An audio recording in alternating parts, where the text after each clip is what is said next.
जागते रहो, सोने वाले जागते रहो। ए गोविंद भैया हाँ कुछ जाना तो आटा का बिलो?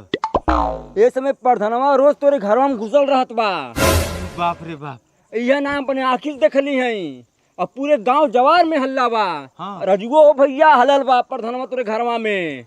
अजू हेलल बा। हाँ जो हम दिन में चल गए हैं जहिया पेटवा पिराट के बहाना कैले रहलू। हाँ गोबरिया के शक भइल लड़का गोबरिया कहत रहल है लेकिन पूरा शक नहीं भेल रहल है। का कहत रहो? कहत रही रतियम पर धनमा आवेला, दाल में कुछ काला बा। हमें लगा था कौन सर गाँव में सेंकता ओके सिखावा था। ठीक है हमहू की ये लगत बा। हाँ डर बा का हमको लगल बा कि कब्बो यहाँ अटैक कर सकाला।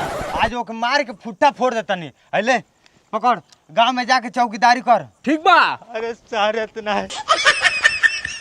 ठीक है कुछ नौटंकी करे के पड़ी। आओ तक आओ तक हाँ गोबरिया हो लुका जा लुका जा लुका खका करिया लुका जा जल्दी से आवता। कुछ बहाना बना दिया।